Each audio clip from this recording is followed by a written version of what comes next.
Nick, it's absolutely fantastic to have you at the Independent Filmmakers Ball. Are you looking forward to the evening? I am, and I've been a patron of the Independent Filmmakers Trust for a few years. They do amazing work, mainly with quite young kids. They did one with the Somerstown, they did another one with a school in Croydon, they did one with the Chelsea School for, I think it's sort of, kids who have problems. And they're using film to basically give the kids confidence, give them something to focus on. They're going to do a project with immigrants, kids who've come over with their parents from different countries and are trying to, they're like refugees kids. And they're using film not only so the kids can kind of tell their story. It's obviously a very different experience for the kids being suddenly in England to the parents because they're going to school and they're similar, but it's difficult, creates problems at home, for example. And then they're going to show the films at a school or something and get all the parents together because most of the parents don't know each other. So it's a kind of wonderful creative use of film, really, to do things you don't even expect of, on a very small sort of community level. I tend to work more in television and that kind of thing. So it's wonderful to do something in a really grassroots kind of way. And, film has that ability. You can just stretch up an old sheet somewhere and show it. And it gets people together, it gets people to talk. And I think the process of telling a story gives people confidence. They suddenly can focus on something. And film is so big, it involves music, storytelling, cinematography, sound. There's always something for everybody, and I love being involved with it. Independent film is much more experimental, so you get works of complete genius that you would never get in a mainstream way because they've taken so many risks and done things, told stories in such a original way. That probably mainstream television wouldn't dare do it. And then of course you get sort of near crashing failures. It goes down with all hands on deck. But that's fine. I think that's what life's about. It's what filmmaking's about. It's about pushing the boundaries. And I think independent filmmakers do that. They discover new ways of telling stories, which then gets adopted and used by mainstream. But it's really the avant-garde, the people who are actually finding new ways of doing things. I'm just finished a film that I shot in Los Angeles in a place called South Central. And it's called Tales of the Grim Sleeper. It was somebody who was able to kill in the middle of Los Angeles for 25 years because it was a poor black area and basically the police didn't give a fuck. So it's a portrait of that community and these amazing people in the community who've just been sort of left behind.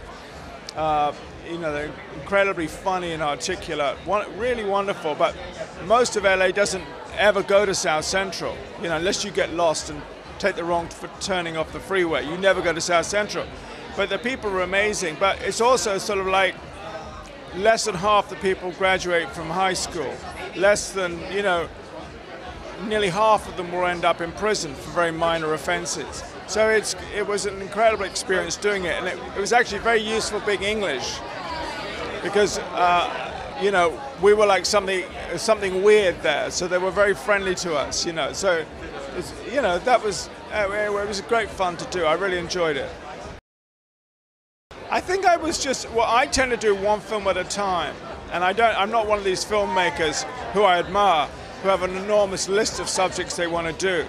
But in between films, I just read, lots of articles, lots of stories, meet people, whatever. And this was one of the stories that sort of stuck with me. And I thought, this is a great story because, it's kind of like this weird story. You kind of think, how was it possible for somebody in the middle of one of the major cities of the world to kill for 25 years and not be found out, And then you realize that he was killing people that the police didn't care about. The police had this term, which is called NHI, which is police slang for no human involved, which is how they describe the murders of prostitutes, drug addicts, and gang members. So they just don't do anything about it. And that still really goes on today. Sort of really rather amazing, you know. But anyway, so that was kind of the genesis of the story. It's kind of weird in a way. I mean, because, you know, I grew up obviously with film, you know, which is, I suppose, the most important thing always is telling the story.